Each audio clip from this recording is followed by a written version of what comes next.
সবাইকে জানিয়ে রাখি প্রথমে শুভ রথযাত্রা। দেখছি আমার ছেলে রেডি হয়ে রাস্তায় বেরিয়ে গেছে। এই যে যাচ্ছি আমরা রাস্তা থেকে, অলরেডি আমাদের রথ বার করে নিয়েছি, দুটো খুব সুন্দর রথ, একটা হচ্ছে 3তলা রথ, একটা হচ্ছে 2তলা রথ।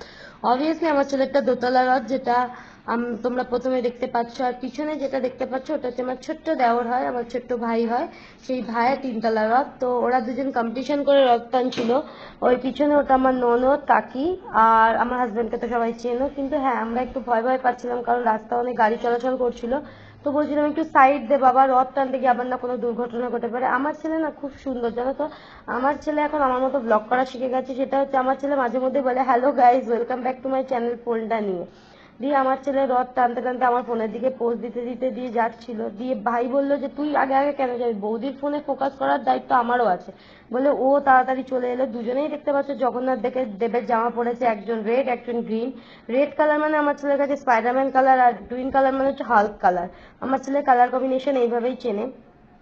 সো আমার ছেলে বেরিয়ে গেছে। দিয়ে এখানে হঠাৎ করে দেখতে পেলাম অনেক রথ বেরিয়ে গেছে। সামনের যে বাচ্চাগুলো দেখতে পাচ্ছ, এটা একটা ছোট্ট বাচ্চা রথ টানছে। দিয়ে সামনের যে বাচ্চাগুলোকে তোমরা দেখতে পাচ্ছ রথ টানছে, ওরা না খুব সেজে গুজে ছিল, মানে শাড়ি ফাড়ি পরেছিল। দিয়ে ওর মায়েরাও নিজে নিজে হাসাহাসি করছিল ওদের নিয়ে, যে তোরা এত সুন্দর ব্রাইট সেজেছিস।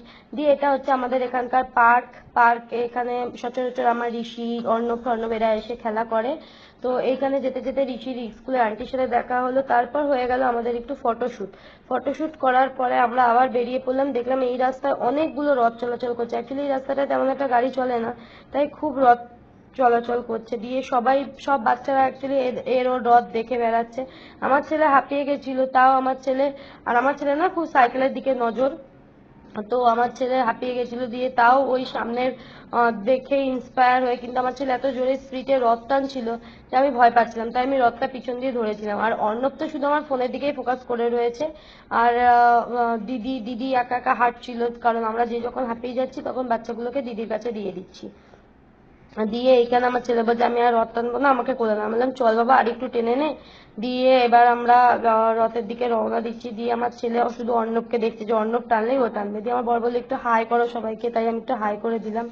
দিয়ে এখানে আমার ছেলে কোন রাস্তায় যাবে কনফিউশন হয়ে গেছিলো। দিয়ে আমি বললাম চল এইদিকেই সোজাই চল, আর এদিকে রাস্তা ফাস্তায় ঢুকে লাভ নেই, তোরা আর হাঁটতে পারছিস না, বেকারের ভেতরে ঢুকে লাভ নেই বলে আমরা সোজা হাঁটতে শুরু করে দিলাম। দিয়ে এখানে আমরা তার ভাই বোনেরা ফটোশ্যুট করলো, দিয়ে আমরাও সব ফটোশ্যুট করলাম। ফটো তোলার পর দেখছিলাম এখানে একটা বড় রথ বেরিয়েছে। তারা খুব সুন্দর সেজে গুজে, বিশেষ করে কাপলটা এত সুন্দর মিষ্টি লাগছিল দুজনকে, খুব সেজে গুজে ছিল। বড় রথটাও খুব সুন্দর লাগছিল। দিয়ে এখানে আমরা বেরিয়ে গেলাম। দিয়ে আমার ছেলে হাঁপিয়ে গেছে বলে আমি রথ টানতে শুরু করে দিয়েছিলাম। দিয়ে এই ভিডিওটা আমার বর করলো, আর ওই ভাইটার রথ দিদি টানতে শুরু করে দিয়েছিল। এবার আমরা হাসাহাসি, সবাই আমাদেরকে নিয়ে হাসাহাসি করছিল, কিন্তু কিছু করার নেই, বলে বাচ্চা হাঁপিয়ে গেলে রথটাকে তো বাড়ি নিয়ে যেতে হবে। তো আমরাই টানতে শুরু করে দিয়েছিলাম। আর বাচ্চাগুলো, আমার ছেলে তো তার বাবার কোলে উঠে গেছিল, আর অর্ণব তার মায়ের কোলে উঠে যাওয়ার জন্য বায়না করছিল। এই বড় রথটা আবার আমাদের বাড়ির সাইড দিয়ে যাচ্ছিল। দিয়ে আমরা বাড়িতে চলে এলাম।